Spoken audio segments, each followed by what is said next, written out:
नमस्कार। साहित्य, कला और संस्कृति की पहली ऑनलाइन वीडियो पत्रिका ताना बाना में आपका स्वागत है। मैं हूं मुकेश कुमार। दोस्तों, जब भी किसी नए क्षेत्र में नए वर्गों और समाजों का प्रवेश होता है तो महत्वपूर्ण परिवर्तन देखे जाते हैं। दलित, स्त्री और आदिवासी रचनाकार अपने विशिष्ट अनुभवों से न केवल साहित्य को समृद्ध कर रहे हैं बल्कि उसे एक नई दिशा भी दे रहे हैं, नया आयाम भी दे रहे हैं। इस स्वागत योग्य परिवर्तन को रेखांकित करते हुए पेश है आज का ताना बाना। ताना बाना में आज आप देखेंगे वरिष्ठ कवि एवं संस्कृति कर्मी अशोक वाजपेयी के वीडियो स्तंभ दूसरी आवाज की पहली कड़ी। युवा कवि अनुज लुगुन के कविता संग्रह पत्थलगड़ी की समीक्षा करेंगे प्रोफेसर अपूर्वानंद। मुक्त छंद और छंदबद्ध कविताओं के बीच चलने वाली जंग पर बहस होगी आलोचक आशुतोष और गीतकार यश मालवी के बीच। चित्रकार वंदना राकेश अपने स्टूडियो से बताएंगी। जैसे कि पिछले अंक में हमने घोषणा की थी, जाने माने कवि और संस्कृति कर्मी अशोक वाजपेयी आज से अपना वीडियो स्तंभ दूसरी आवाज़ शुरू कर रहे हैं। अशोक जी पिछले रविवार को ही 81 वर्ष के हुए हैं, लेकिन उनकी रचनात्मक सक्रियता में कहीं कोई कमी नज़र नहीं आ रही है। ये भी गौर करने की बात है कि इस उम्र में एक नए माध्यम में वो इस तरह के प्रयोग करने के लिए राज़ी हो गए और ये बताता है कि वो मन से अभी भी युवा हैं। उनको ढेर सारी शुभकामनाओं के साथ पेश है उनका स्तंभ दूसरी आवाज।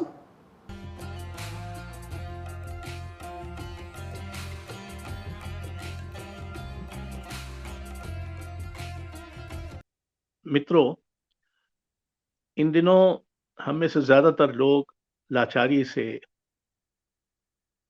एकांत में हैं, घर बंद हैं और दुनिया की थोड़ी बहुत खबर इधर उधर से मिलती रहती है। तो बिल्कुल बेखबर तो हम नहीं है, लेकिन खबर पे कितना यकीन करें कितना ना करें इस दुविधा में रहते हैं। हमको अपने स्वास्थ्य की बड़ी चिंता है, उचित ही है। हम सारी सावधानियां बरतने की कोशिश करते हैं, पर क्या हमें समाज के स्वास्थ्य की भी चिंता है? यानी समाज में क्या हो रहा है? मुझे याद आता है अमरीकी बुद्धिजीवी सुसान सोनटाग ने एक बार दो बातें कही थी लेखक के लिए जरूरी। एक तो उसको संसार पर ध्यान देना चाहिए और दूसरा ये कि हर तरह के झूठ के आक्रामक विरोध में होना चाहिए। क्यों तो ये हर समय के लिए सही है, पर हमारे समय के लिए कुछ ज्यादा ही सही है और कुछ ज्यादा ही जरूरी है। इसलिए कि इस समय हमारे सच को जानने के जो साधन हैं वो कम हो गए। रघुवीर सहाय ने तो 35 बरस पहले कहा था कि हमारे यथार्थ को जानने के साधन कम हो रहे हैं। तो सोचिए इन 35 वर्षों के बाद अब क्या हालत है। अब तो झूठ इतनी तेजी से फैलता है और इतना हर जगह पर उसका घटा टोप है कि सच जानना बहुत कठिन है। लेकिन लेखक का काम जितना झूठ का विरोध करना है, उतना ही सच को दर्ज करना है, उसको बचाए रखना है, उसकी चिंता करना है। इमर्सन ने, फिर एक अमेरिकी चिंतक, उन्होंने कहा था साहित्य का काम ब्रह्मांड पर रिपोर्ट देना है, to report on the universe. अब बहरहाल ब्रह्मांड तो पर रिपोर्ट तो हम क्या देंगे, लेकिन कम से कम हमारी आत्माओं में क्या हो रहा है, हमारे अंदर की जो बेचैनियां हैं उनको लिखकर दर्ज करना, एक तरह की अपनी गवाही को दर्ज करना, ये बहुत जरूरी है। मोटे तौर पर कोरोना का जो संकट है सो है, लेकिन 7 संकट, यानी एक संकट सप्तक ही है। पहला संकट हिंसा का संकट। अभी हाल में एक तथाकथित धर्म संसद के आह्वान किया गया कि मुसलमानों का नरसंहार करना चाहिए, और अभी तक बहुत कमजोर और धीमी गति से ऐसे अधर्म नेताओं के विरुद्ध कार्रवाई शुरू हुई है। तो एक संकट तो है इस समाज में बढ़ती हिंसा का। दूसरा संकट है घृणा का। भारतीय समाज में पिछले 5, 7, 10 वर्षों में इतनी तेजी से घृणा फैलाई जा रही है दूसरों के प्रति कि साहित्य इससे अनजान या बेखबर नहीं रह सकता। तीसरा, जैसा मैंने शुरू में कहा, झूठ।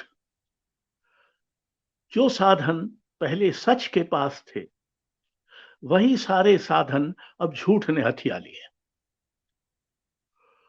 तो इस समय झूठ को लगातार झूठ की तरह पहचानना और उसको झूठ की तरह दर्ज करना और उसके बरक्स सच्चाई को, सच को दर्ज करना, ये कठिन काम है लेकिन जरूरी काम है। फिर लोकतंत्र ही संकट में है, और लोकतांत्रिक प्रक्रियाओं से आई सत्तारूढ़ सरकार ही लोकतंत्र में कटौती कर रही है। लोकतंत्र में कटौती का मतलब है हमारी स्वतंत्रता में कटौती, समता में कटौती और न्याय में कटौती। और जाहिर है कि ये ऐसे मूल्य हैं जो सिर्फ संविधान के या व्यापक समाज के मूल्य भर नहीं है। ये ऐसे मूल्य हैं जो साहित्य के भी बुनियादी मूल्य हैं, और इनमें कटौती हो रही। फिर भाषा, खासकर हिंदी भाषा, इस समय इतने झूठों से, इतनी नफरतों से, इतने भेदभाव, अन्याय और झगड़ालूपन से भर दी गई है, गाली गलौज से पटा दी गई है कि लगता है जैसे इस भाषा में कुछ उदार, उदात्त, सहिष्णु, संभावी कहना संभव ही नहीं है। ये भाषा का भयानक अवमूल्यन है और भयानक दुरुपयोग है। फिर अगला संकट, यानी छठा संकट या सातवां संकट, परंपरा का संकट। परंपरा के नाम पर तरह तरह के अत्याचार किए जा रहे हैं जिनका परंपरा से कोई संबंध नहीं। हमारी परंपरा में अत्याचार और अतिचार भी हुआ है। हमारी परंपरा में कई गलत तत्व भी हैं जिनको हमको खारिज करना चाहिए। लेकिन इस समय तो परंपरा, तो मल्लीनाथ ने कालिदास की टीका, संजीवनी टीका लिखते हुए कहा था कि कालिदास दुर्व्याख्या विष मूर्छित हैं। इस समय हमारी परंपरा दुर्व्याख्या के जहर से बेहोश हो रही, और हमको, यानी लेखकों को, जो परंपरा पर भी प्रश्न उठाते हैं, लोकतंत्र पर भी प्रश्न उठाते हैं, झूठ और सच पर भी प्रश्न उठाते हैं, और अपने पर भी प्रश्न उठाते हैं, उनको परंपरा की इस दुर्व्याख्या की चिंता करनी चाहिए।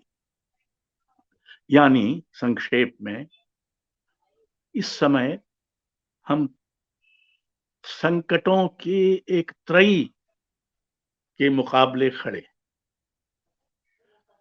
राजनीतिक संकट है, सामाजिक संकट है और आध्यात्मिक संकट है। और आध्यात्मिक संकट का एक प्रमाण यह है कि हमारे सारे धर्म और विशेषकर हिंदू धर्म अपने अध्यात्म से बहुत दूर जा चुका है। उसको अपने ही बुनियादी अध्यात्म से कोई मतलब नहीं रह गया है।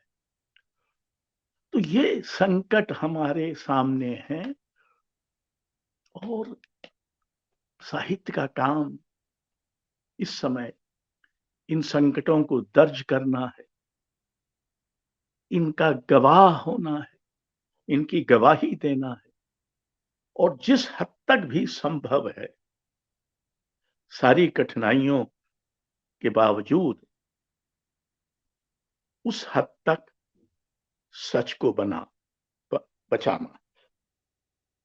सच अपने आप नहीं बच सकता, सच हम और आप बचाते हैं। हम और आप यानी जो श्रोता हैं, पाठक हैं, लेखक हैं, रसिक हैं, कलाकर्मी हैं, वो सच को बचाएंगे, क्योंकि इस समय जिनका काम सच को बचाना होना चाहिए था, वो झूठ को फैलाने में अपने को संतुष्ट पा रहे। इस समय आवाज उठाने का है, ये समय आवाज उठाने का है। इसकी चिंता किए बिना ये शोरगुल में वो आवाज खो भी जा सकती है, पर यह हमारी नैतिक जिम्मेदारी है कि हम आवाज उठाएं, याद रखें और याद दिलाएं, और ऐसा मैंने कहा, सच का सामना झूठ से कराने के बजाय झूठ को पराजित करने के लिए सच को सुसज्जित करें। मुक्त छंद और छंदबद्ध कविताओं के बीच की लड़ाई पुरानी है, मगर ये कभी पुरानी भी नहीं पड़ती। बार बार ये शिकायत की जाती है कि मुक्त छंद के पैरोकार गीत गज़ल को हे दृष्टि से देखते हैं, उसकी उपेक्षा करते हैं। दूसरी तरफ मुक्त छंद में कविताएं लिखने वाले मानते हैं कि छंद अभिव्यक्ति को बाधित करता है, क्योंकि इसमें तुकबंदी महत्वपूर्ण हो जाती है। आज की बहस इसी लड़ाई पर केंद्रित है और इसमें हिस्सा लेने के लिए हमारे साथ हैं वरिष्ठ आलोचक आशुतोष और जाने माने गीतकार यश मालवीय।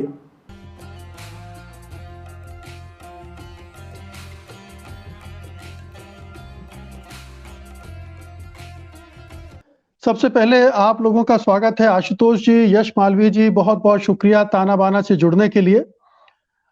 सबसे पहले आशुतोष जी, मेरा सवाल आपसे है कि ये झगड़ा पुराना है, मुक्त छंद, छंदबद्ध, इस पर लगातार हम पिछले 3-4 दशकों से लगातार बहस करते आ रहे हैं, बल्कि और भी पुरानी बहस है। ये क्या दिक्कत है अगर कविता को छंद में बांध दिया जाए तो? क्या दिक्कत आती है, क्या समस्या है जिसकी वजह से छंद मुक्त कविता को आप लोग बेहतर बताते हैं? नहीं, मैं तो इस बात से इत्तेफाक नहीं रखता कि छंदबद्ध कविता या छंद मुक्त कविता में कोई झगड़ा है। कविता तो कोई झगड़े की जगह ही नहीं है। क्या बात! कविता में कैसे झगड़ा हो सकता है? और अगर कविता में झगड़ा तो हो रहा है, दोनों के बीच में एक विवाद तो होता रहा है। विवाद भी नहीं होता रहा है। विवाद अगर आप कविता की या साहित्य की जो मान्य और स्थापित जो उसके दायरे हैं, उसमें ऐसा कोई विवाद नहीं है। देखिए, बात यह है कि एक समय में कविता में छंद धीरे धीरे आप कह सकते हैं कि पीछे लौटने लगता है। ये एक समय की बात है। अगर आप, जिसको हम लोग आमतौर पे आधुनिक काल कहते हैं, उसके पहले की कविता देखें, हजारों साल की, तो वो सारी कविता छंद में है। छंद का बिल्कुल अखंड राज्य है कविता के लंबे लंबे लंबे दौर पे। तो आधुनिकता के आने के कुछ नए मसले आते हैं, संवेदना के कुछ नए जटिल रूप आते हैं, और वहां से शायर ये महसूस करने लगते हैं कि जो छंद है उसका दायरा थोड़ा तंग हो रहा है। कुछ और चाहिए उस वक्त मेरी जबां के लिए, मेरे बयां के लिए। क्या बात! ये गालिब आ गए। गजल का दायरा, शेर का दायरा, मुझे, जबकि वो सबसे बड़े शायर थे गजल के, शेर के, छंद के, पर उनको भी लगता था कि ये मुझे थोड़ी तंगी महसूस हो रही है, थोड़ा सा और फैलाव चाहिए, विस्तार चाहिए। जी जी तो जी मैं जी। इसको इस रूप में देखता हम्म। हूँ कि देखिए, जब एक आधुनिक जीवन के जटिल प्रश्न आते हैं सामने, तो उन प्रश्नों हम्म। को छंद में समेटने का अगर कोई आग्रह करे भी तो वो संभव नहीं हो पाता, हो नहीं सकता वो। उसके जी लिए कविता एक ये नया रंग लेती है। जी, यहाँ ये मैं यश सामर्थ्य मालवीय जी के पास आ रहा हूँ। यश जी, क्या आप इससे सहमत हैं कि आधुनिक जीवन की जटिलताएं छंद में व्यक्त करना मुश्किल होता है, इसीलिए छंद मुक्त कविता ज्यादा प्रचलन में आ गई, और आप लोगों को शिकायत भी रही है कि जो छंदबद्ध साहित्य है, कविताएं हैं, उनकी उपेक्षा हो रही है? नहीं, ऐसा नहीं है। देखिए, ऐसा है कि छंद का मामला ये है कि कवि के सामर्थ्य पे निर्भर करता है कि आप छंद में कह पाते हैं कि नहीं कह पाते हैं। आप इसको विधा की सीमा मत समझें, क्योंकि कई बार ऐसा होता है कि हम छंद में जो नहीं कह पा रहे होते हैं उसको अपनी अक्षमता मान लेते हैं, जबकि ऐसा है नहीं। आपकी अपनी सीमा हो सकती है, छंद की सीमा नहीं है।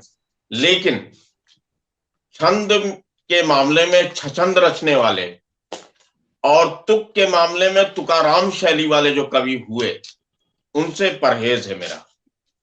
जी इसलिए भी है क्योंकि छंद की कविता आम आदमी से जुड़ती है, नागार्जुन बाबा कहते हैं। और ऐसे ही नहीं कहते हैं, क्योंकि छंद का मामला ये है कि हम क्या कह पाते हैं और क्या नहीं कह पाते हैं। हमारा जो सामान्य विवेक है वो निर्भर करता है इस पे मामला। और अगर हम छंद में बात करते हैं, और महादेवी जी तो एक बहुत बड़ी प्यारी बात कहती थी कि हम छंद की कविता की क्या बात कहें, जीवन का ही छंद टूट गया है।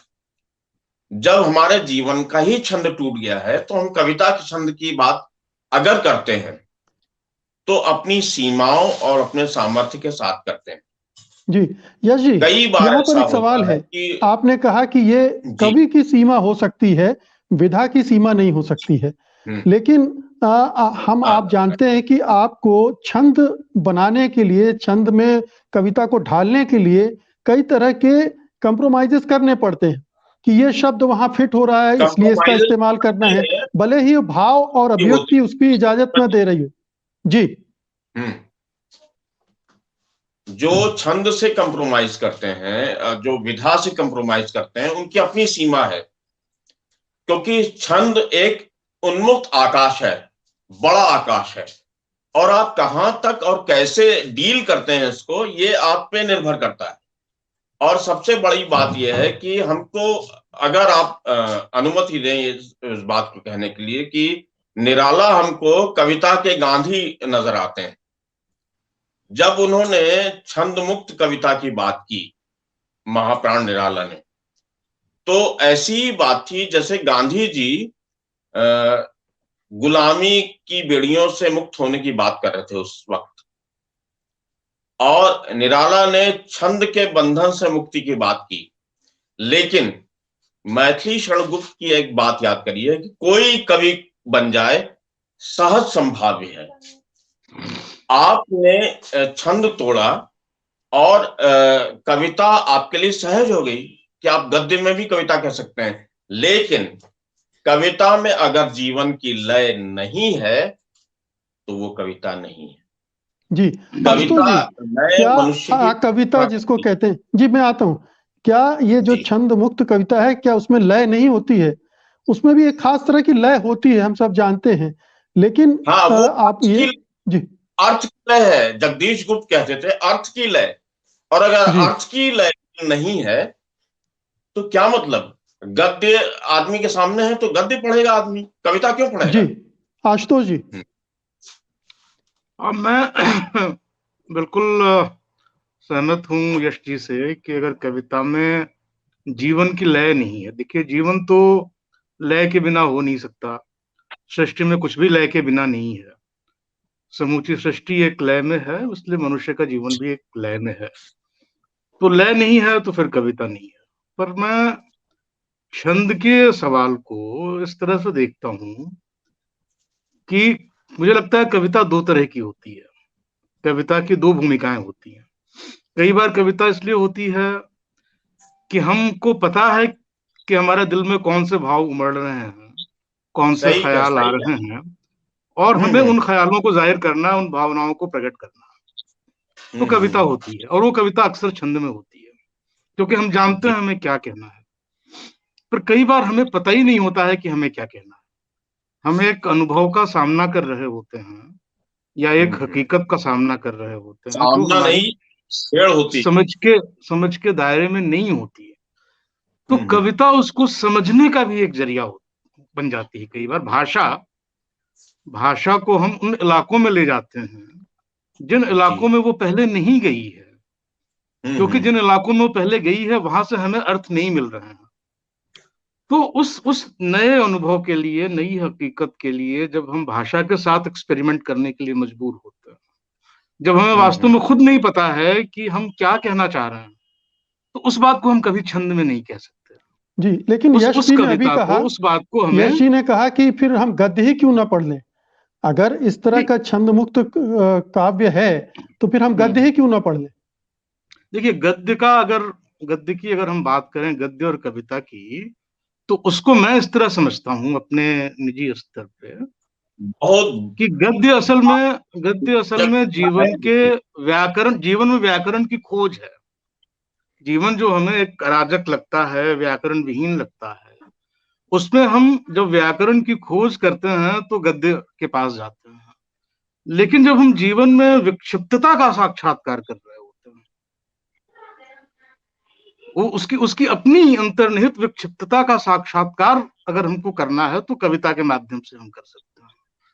पर एक क्या बात वो यहाँ वो मैं क्या आ रहा छंद हूँ। में जी होगी जी, या नहीं यश होगी? जी को सुन लीजिए। यश जी। जी जी, बिल्कुल बिल्कुल। कविता भी वही अंततः सत्य साबित होती है जो गद्य के करीब होती है। छंद केवल छंद नहीं है, विचार की लय भी है। और विचार की लय होने के साथ वो जीवन का छंदबद्ध संगीत भी है। और उस संगीत के बरक्स अगर हम सारी जटिलताओं को रखें, तो ये सारी की सारी जटिलताएं हमारे जीवन का यथार्थ बन के सामने आती हैं। यश जी, तो एक सवाल है ये कि क्या ये बंटवारा छंदबद्ध केवल छवि कविताओं कविता में। को लेकर जो राय बनी है उसकी एक बड़ी वजह यह है कि उसको लोकप्रिय मुहावरे में बहुत ढाल दिया गया, तुकबंदी की तरफ बहुत ज्यादा चली गई। और जो मंचीय कवि सम्मेलन होते हैं वहां वो एक लोकप्रियता का मानदंड बन गई, इसलिए भी उसमें गिरावट आई और इसलिए उसको हे दृष्टि से देखा जाने लगा। लेकिन जैसे लोकप्रिय कविता है और प्रसिद्ध और स्तरीय कविता है, उसके बारीक अंतर को भी समझना होगा। क्योंकि अगर तुक है और बिना तर्क के आया है, वो तुक बेतुका है। हम तुकाराम शैली के ऐसे कवियों से दूर से प्रणाम करते हैं। छंद में छंद रचने वाले ऐसे रचनाकारों से हम दूरी रख के बात करते हैं। क्योंकि कविता केवल कविता नहीं है, वो हमारी जिंदगी का सच भी है। और अगर कविता को हम नए मनुष्य की प्रतिष्ठा से जोड़ के नहीं देखते हैं, तो कविता चाहे छंद में हो और चाहे छंद के बाहर हो, वो बेमानी है। जी बाबा नागार्जुन इसी बात को कई तरह से कहते थे कि और बाबा नागार्जुन को छोड़िए, मुक्तिबोध की बात करिए। मुक्तिबोध जब संवेदनात्मक आलोक और आलोचनात्मक संवेदन की बात करते हैं, तो ऐसे ही नहीं करते हैं। हमारे जीवन में जो घटित होता है, जैसे हम रोते हैं, जैसे हम हंसते हैं, जैसे हम उत्सव मनाते हैं, तो लय, छंद और जीवन का विवेक, इनका एक तर्क होता है और ये हमारे साथ होते हैं। लेकिन कविता में जो ये बंटवारा हुआ, हिंदी कविता में खास तौर से, उर्दू कविता में नहीं है। उर्दू कविता में जो मंच पे है वही छंद में भी मतलब पत्रिका में भी है और छपे शब्दों में भी है। जो छपे शब्दों में है वो मंच पे भी है। अगर आप बशीर बद्र को देखें, निदा फाजली को देखें, तो जो मंच पे हैं वही आपके सामने दिखते हैं कविता के पेज पे भी। लेकिन यहाँ पे ऐसा हुआ कि रमेश रंजक की कविता तो छंद में हो गई और मंच पे हो गई, लेकिन अरुण कमल की कविता कागज पे हो गई और वो जीवन का सत्य, अंतिम सत्य हो गई। इस जी विवेक को समझना होगा और निर्धारित करना होगा, जी क्योंकि आशुतोष जी, ये जो एक बड़ी बात ये है कि जो छंद मुक्त कविता है वो आम लोगों तक नहीं पहुंच रही है, आम लोगों में रच बस नहीं रही है। कबीर के दोहे, गालिब के शेर और ये तमाम चीजें जो हैं लोगों की जुबान पर चढ़े हैं, वो आम जीवन में इस्तेमाल हो रही हैं तमाम तरह से। लेकिन ये कविताएं, जैसा अभी कहा कि ये कागज पे छपी हुई हैं, लोगों तक नहीं पहुंच रही, उनके उनके जीवन में नहीं उतर रही हैं। क्या ये एक सीमा बन गई है उनकी? देखिए, ये यश जी ने निराला का नाम लिया ही, और निराला एक ऐसे कवि हैं, एक नाम मैं निराला का लूंगा, एक फैज अहमद फैज का लूंगा। दोनों छंद के सिद्ध कवि हैं। जितने कठिन छंद निराला ने इस्तेमाल किए हैं वो हिंदी उर्दू में किसी ने नहीं किए। संभव नहीं है कि आप राम की शक्ति पूजा जैसी कविता, सरोज स्मृति, तुलसीदास जैसी कविता, आसान नहीं है लिखना छंद में। पर उन्हीं निराला ने ये कहीं ना कहीं महसूस किया कि उनको कुछ ऐसा भी कहना है जो वो छंद में नहीं कह सकते। यहाँ दो भूमिकाएं हैं कविता की। ये नहीं है कि छंद होगा कि नहीं होगा, एक ही चीज के लिए, अलग अलग चीजों के लिए। तब उन्होंने कहा कि हाँ, कुछ जैसे कविता की मुक्ति, जैसे मनुष्य की मुक्ति होती है, वैसे ही कविता की मुक्ति के लिए छंद, मुक्त छंद जरूरी है। फैज ने बहुत जटिल शायरी की है, नज़में, गजलें कही हैं, शेर कहे हैं, पर उन्हें भी कहीं लगा कि कुछ चीजें वो नज्म में ही कह सकते हैं, कुछ चीजें वो फ्री वर्स में ही कह सकते हैं। तो एक ही कवि है, सिद्ध है, छंद का सिद्ध कवि है। और हाँ, कवि वही महसूस करता है कि हम कुछ बात का अपना तकाजा है। हाँ, पर रही बात लोकप्रियता की, तो आप देखिए निराला की कविता तुलसीदास या शक्ति पूजा जितनी लोकप्रिय है, उससे कम लोकप्रिय तोड़ती पत्थर नहीं है। क्या बात। और कई कई कविताएं हैं निराला की जो शायद कहीं लोगों के जबान पे ज्यादा चढ़ी हुई हैं, और भी कवियों की छंद की कविताएं भी हैं, गुलाब, छंद की कविताएं भी हैं जी। जी। तो इसलिए कविता, वो निराला कहते थे कि कविता जो है वो, उसकी भाषा कठिन है, या वो मुक्त छंद में है, या वो जटिल छंद में है, इससे उसकी संप्रेषणीयता नहीं बनती है। देखिए, संप्रेषणा वही बनती है जो यश जी कह रहे हैं कि भाव कितने गहरे हैं। यहाँ पे आके जी यश जी, अब प्रासंगिक हो जाता है जहां हम विचार की लय की बात करते हैं, और विचार की लय कविता के लिए बुनियादी शर्त है। चाहे सर्वेश्वर में देखें, चाहे भवानी प्रसाद मिश्र में देखें, चाहे आते आते आते उमाकांत मालवीय में देखें, ये सारे के सारे लोग कविता के लिए प्रतिबद्ध लोग हैं। और कविता केवल कविता नहीं है, वो हमारे समाज, समय और जीवन की लय भी है। और जहां हम सीमित होते हैं वहां अपनी अपनी सीमाओं की बात करते हैं।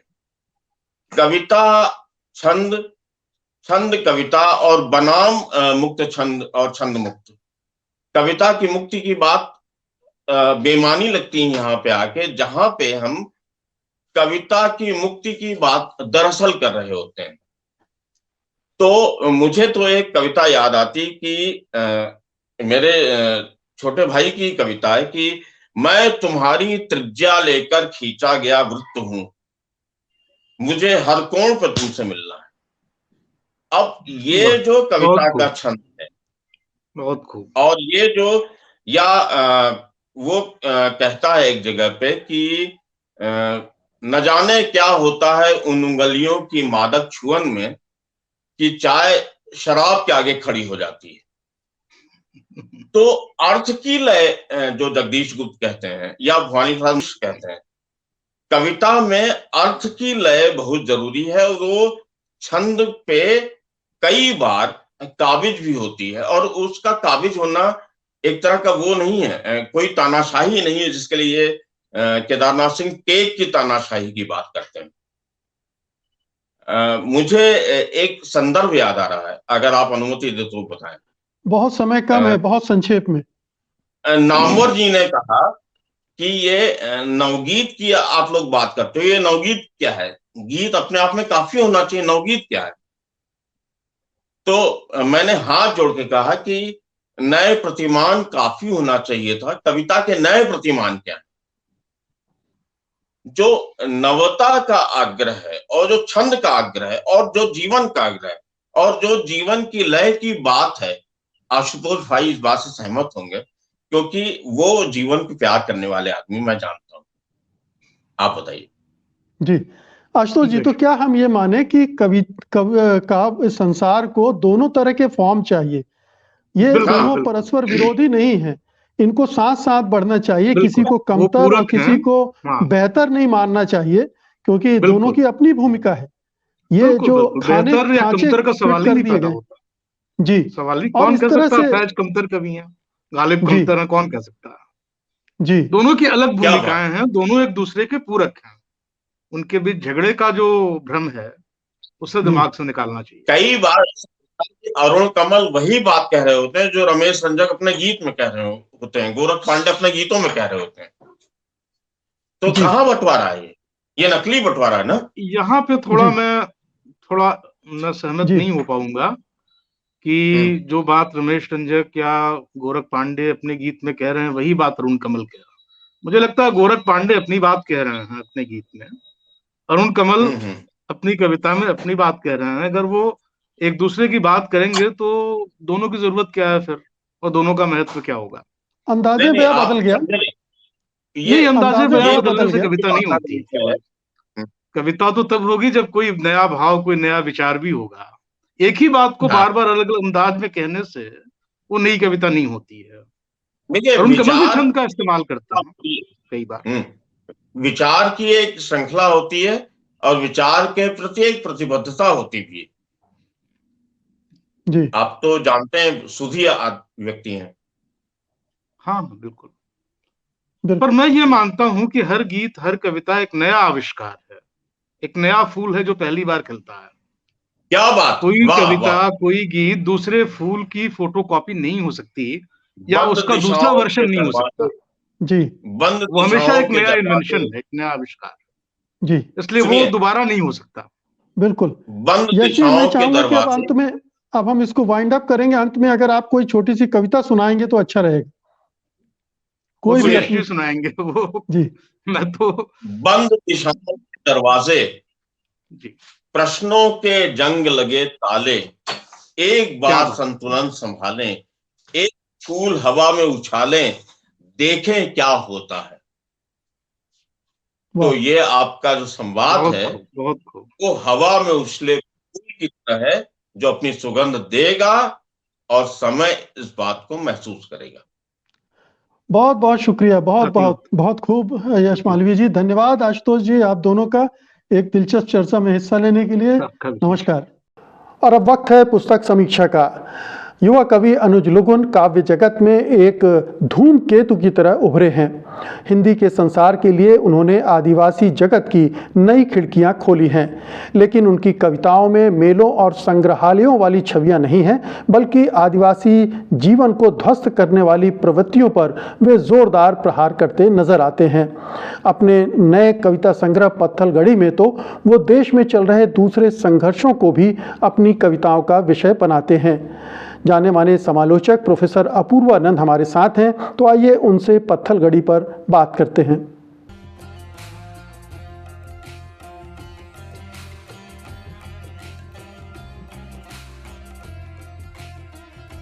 ताना बाना में आपका स्वागत है अपूर्वानंद जी।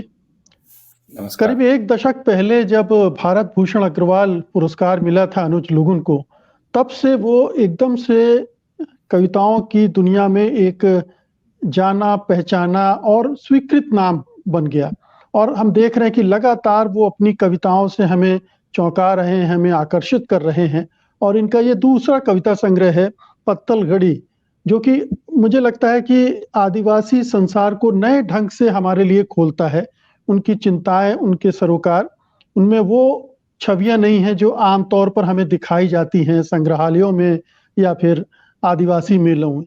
आपकी टिप्पणी। आप बिल्कुल ठीक कह रहे हैं। और अनुज लुगुन का होना हिंदी कविता के लिए इसलिए बहुत महत्वपूर्ण है कि उसके साथ एक ऐसा स्वर आता है जो आज तक विषय बना रहा है। अब वह स्वर है और वह सिर्फ अपने बारे में बात नहीं कर रहा है, वह दुनिया के बारे में, ब्रह्मांड के बारे में भी बात कर रहा है। तो अब तक आमतौर पे जैसा दार्शनिक कहते थे कि एक बड़ा समुदाय है जिसे आप कविता का या दर्शन का या चिंतन का विषय मानते हैं, लेकिन उनके लिए आप भी विषय हो सकते हैं और पूरी दुनिया विषय हो सकती है, ऐसा आप नहीं समझते। तो अनुज लुगुन का स्वर इसलिए महत्वपूर्ण है कि वो एक बिल्कुल अलग जीवन दृष्टि लेकर आते हैं। और अब अनुज लुगुन के साथ ऐसे बहुत सारे कवि हिंदी कविता में सक्रिय हुए हैं, जिसे आप कह सकते हैं कि वे आदिवासी जीवन दृष्टि के साथ आ रहे हैं। और सिर्फ जीवन दृष्टि नहीं बल्कि आदिवासी संवेदना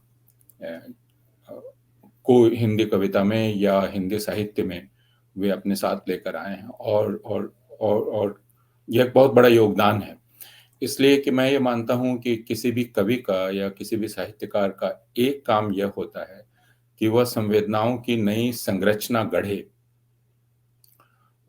तो यह तो उसका काम है ही, हर कवि का काम है, लेकिन एक पूरा संवेदना तंत्र है जिससे हम जैसे लोग अपरिचित रहे हैं कई कारणों से, और यह हमारा अभाव है।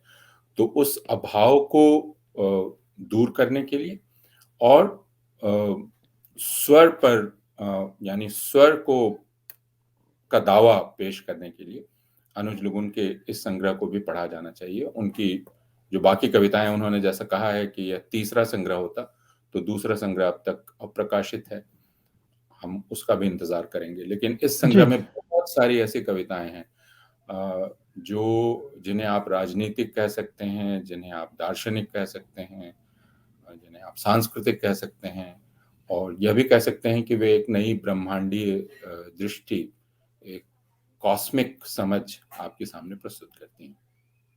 जी, ये तमाम कविताएं जो हैं वो केवल आदिवासियों की अस्मिता, उनके संघर्ष, उनके शोषण तक सीमित नहीं रह गई हैं। वो उनके बाहर की दुनिया, चाहे वो भीमा कोरेगांव हो, सहारनपुर हो, ये राष्ट्रवाद जो घृणा और हिंसा फैला रहा वो हो, वो तमाम तरह की चिंताएं एक आदिवासी कवि में की सरोकारों में शामिल है। ये उनको और बड़ा कवि बनाती है। बिल्कुल, यह बात मैंने शुरू में ही कही कि वह सिर्फ अपने बारे में बात नहीं कर रहे हैं। वो सिर्फ ये नहीं कह रहे हैं कि तुम मुझे देखो, बल्कि वे कहते हैं कि मैं जैसे तुम्हें देख रहा हूँ या दुनिया को देख रहा हूँ, उसको भी देखो, तो तुम मेरी निगाह को देखो। इसलिए आपने ठीक ही कहा कि उनकी जो विषय वस्तु का जगत है वो बहुत ही विस्तृत है। कुछ लोग उनको सामयिक कह सकते हैं, लेकिन वे प्रश्न ऐसे हैं जो सार्वभौमिक हैं, जैसे और बहुत गहराई में राजनीतिक हैं। इस संग्रह में कई कविताएं हैं जो नागरिकता के द्वंद्व और नागरिकता की समस्या से जूझती हुई कविताएं हैं। नागरिकता के सीमांत पर कौन लोग हैं, और यह आज 2021 में हमारे लिए महत्वपूर्ण है। लेकिन नागरिकता की ये जो पूरी अवधारणा आधुनिक समाज में विकसित हुई है, जिसमें मनुष्य को आप नागरिक के रूप में ही स्वीकार करते हैं, मनुष्य के रूप में स्वीकार नहीं करते हैं, तो यह सिर्फ समकालीन बहुत संकीर्ण अर्थ में नहीं है, बल्कि आधुनिक समय की मनुष्य को परिभाषित करने की जो विडंबना है और उसकी जो हिंसा है, उसको ये कविताएं सामने लाती हैं, खासकर नागरिकता से जुड़ी हुई कविताएं। और आपने भी आपका भी ध्यान उन पर गया होगा।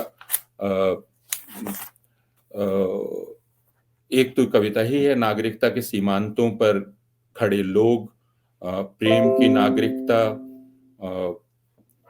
पत्तलगड़ी को भी आप उस तरह पढ़ सकते हैं। जी। और नागरिकता के सीमांतों पर खड़े लोग कविता को जब आप पढ़ते हैं, उसकी कुछ पंक्तियां मैं जी। पढ़ना चाहूंगा। नागरिकता के सीमांतों पर खड़े लोग संदिग्ध हो जाते हैं। वे बहुसंख्यक आबादी की पूंछ माने जाते हैं, जानवरों की तरह। नागरिकता के सीमांत पर खड़े लोग कभी जम्मू के हो जाते हैं, कभी कश्मीर के, कभी पूर्वोत्तर के, तो कभी बस्तर के, सीरिया, फिलिस्तीन, म्यांमार, मैक्सिको, ग्वाटेमाला, कहीं के भी हो सकते हैं। धीरे धीरे वे गुस्सैल हो जाते हैं, वे चिड़चिड़े हो जाते हैं, कभी कभी तो वे हथियार बंद भी हो जाते हैं। लेकिन इसकी जो सबसे मार्मिक पंक्तियां हैं वो ये हैं, कभी कभी तो वे हथियार बंद हो जाते हैं, तब उन्हें और आसान हो जाता है नागरिकता के पायदान से धक्के दे देना। और उसके जी। बाद की पंक्तियां, नागरिकता के सीमांत पर खड़े लोग आपकी तरह मुस्कुराते हुए आधार कार्ड नहीं दिखा सकते, राशन कार्ड लिए हुए भी उनका दिल धड़कता रहता है। यह बिल्कुल। है। और इसको पढ़ते हुए और बाद में दूसरी कविता पढ़ते हुए मुझे ये पंक्तियां इससे जुड़ी हुई दिखलाई पड़ी।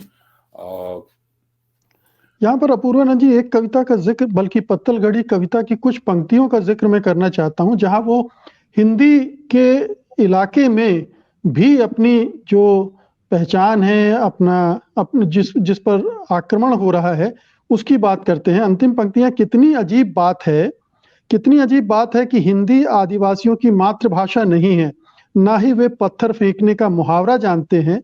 वे तो सिर्फ पत्थर गाड़ना जानते हैं, फिर भी वे पत्थर फेंकने के दोषी माने गए। भाषा का ये फैर पुराना है। सरकार आदिवासियों की भाषा नहीं समझती है, वो उन पर अपनी भाषा थोपती है। आदिवासी पत्थर गड़ी करते हैं और सरकार को लगता है कि वो बगावत कर रहे हैं।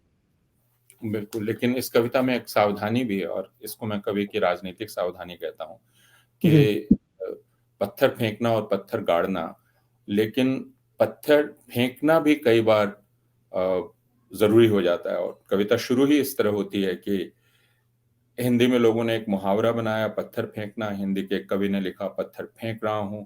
लोगों ने एक फिलिस्तीनी बच्चे को टैंक के सामने खड़े होकर पत्थर फेंकते हुए देखा। यानी आप अपनी असहमति जता सकते हैं, या दमन तेज हो तो प्रतिरोध स्वाभाविक है। तो वे आमने सामने नहीं खड़ा कर रहे हैं। ये ठीक है कि चूंकि आप इस भाषा को नहीं जानते तो आप पत्तलगड़ी को विद्रोह घोषित कर रहे हैं, लेकिन ये प्रश्न नहीं जानने का नहीं है। मैं यह मानता हूं कि सत्ता बहुत अच्छी तरह से उस भाषा को जानती है और उसे वह उसका अपराधीकरण करने का प्रयास करती है।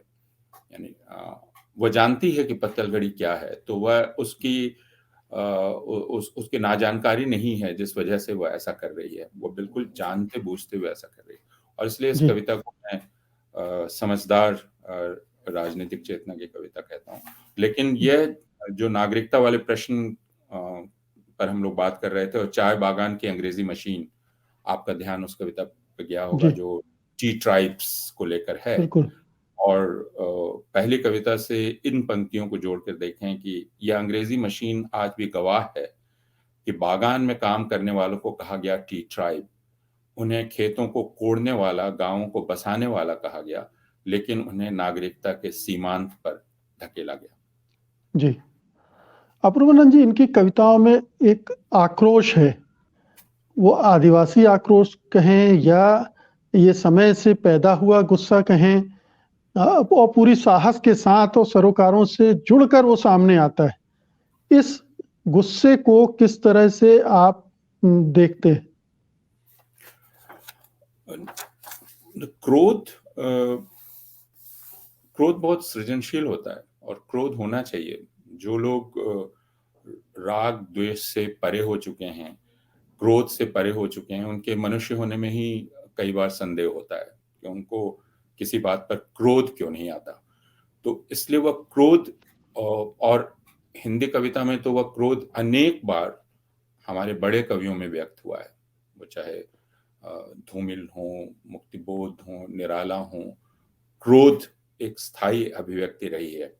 जहां भी अपमान होगा, जहां भी अन्याय होगा, वहां क्रोध का होना बहुत स्वाभाविक है। लेकिन मैं इन कविताओं को देखते हुए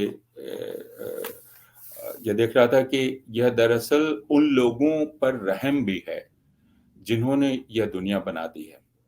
ऐसी दुनिया जिसके चलते क्रोध पैदा होता है। जैसे हमारा प्यार, इस कविता को देखिए, बहुत छोटी सी कविता है जी, 99 मैंने भी वही पन्ना खोल रखा था। जी, जी।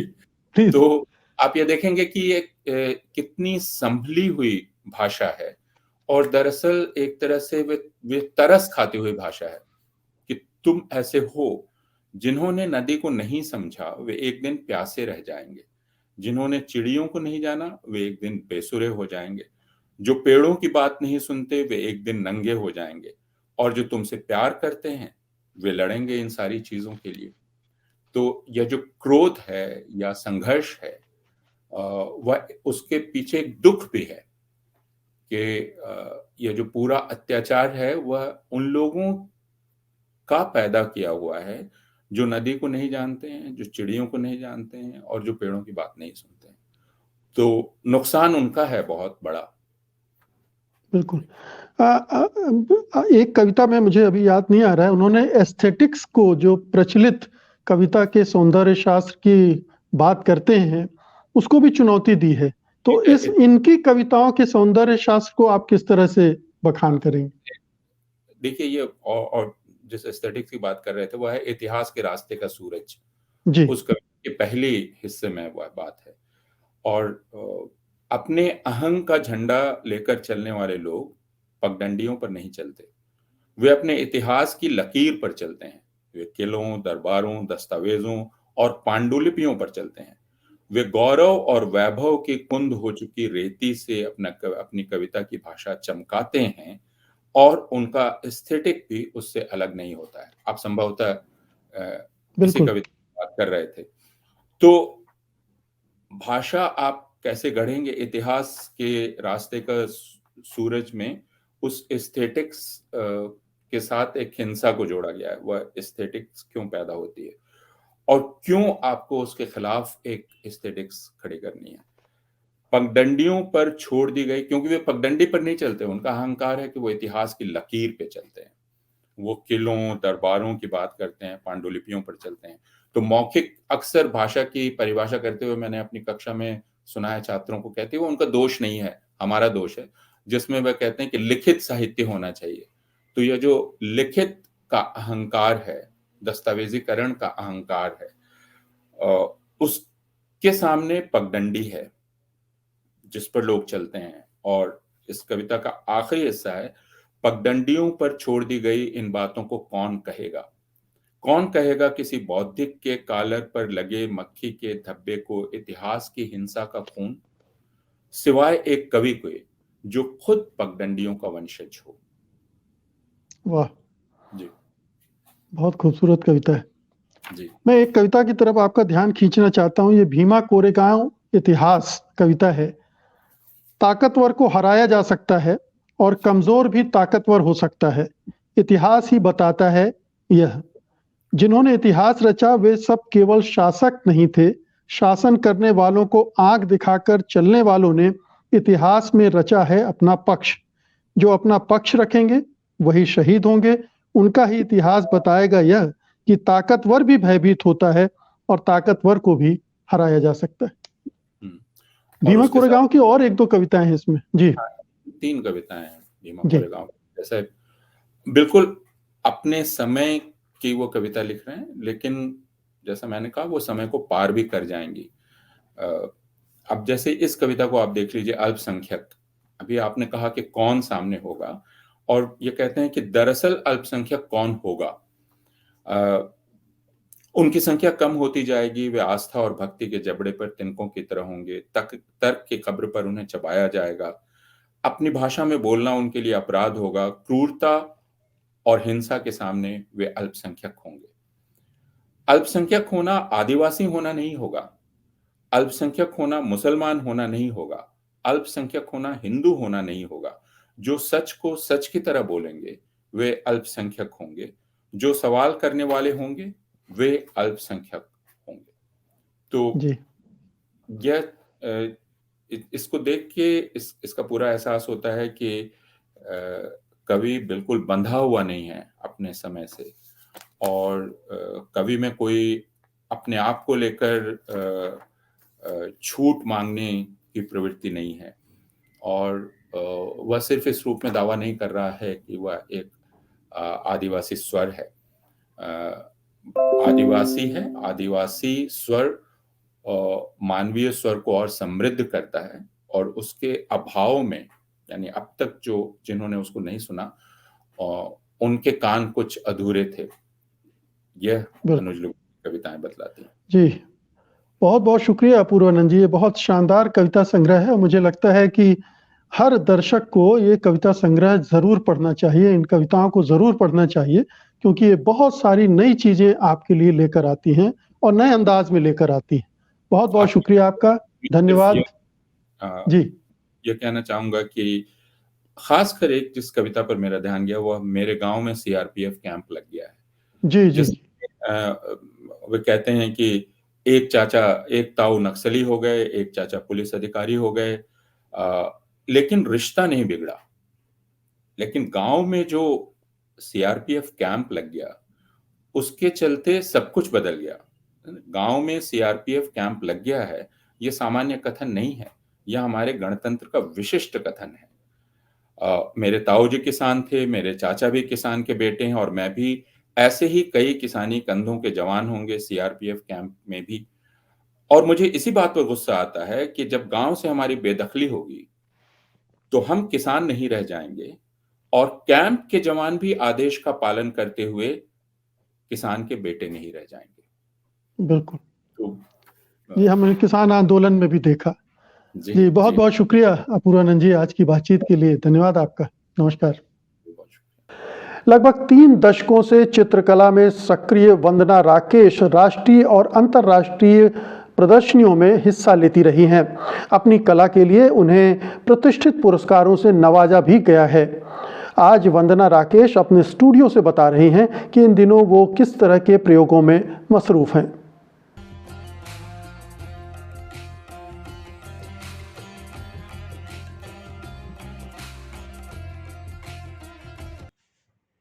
नमस्कार दोस्तों, आइए आपको अपने कला के संसार में ले चलूं।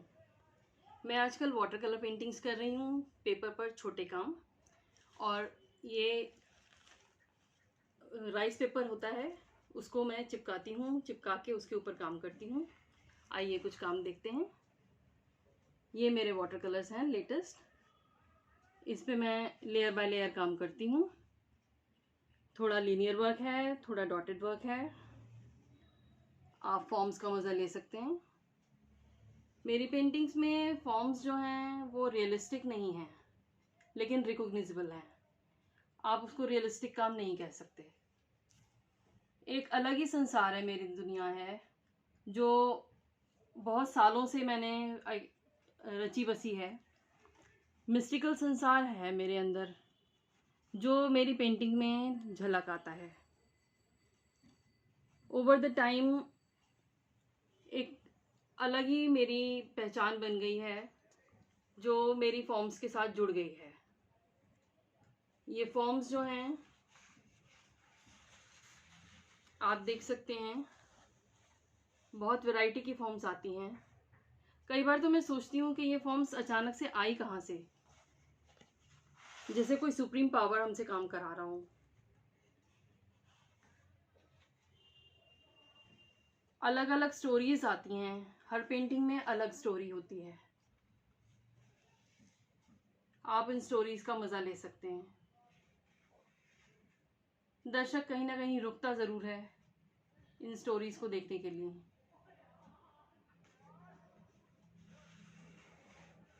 कलर का, फॉर्म का अपना मज़ा है।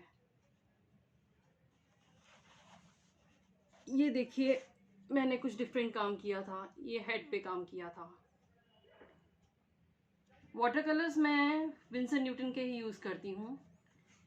जिससे कि पेंटिंग्स की लाइफ अच्छी रहती है, कलर की ल्यूमिनोसिटी अच्छी आती है, उसकी ट्रांसपेरेंसी अच्छी आती है। वाटर कलर में ट्रांसपेरेंसी होना बहुत ज़रूरी है। तो आप इन कामों का मज़ा ले सकते हैं। आपको मैं बताऊं कि मैं पहले एक्रिलिक काम करती थी, अभी भी करती हूँ। एक्रिलिक काम बहुत ब्राइट कलर्स में हुआ करते थे कैनवस पे। तो अब धीरे धीरे करके आप डिफरेंस देख सकते हैं कि ये ब्राइट कलर्स के, ये पुराने काम मैं आपको दिखा रही हूँ एक्रिलिक के कैनवस पे।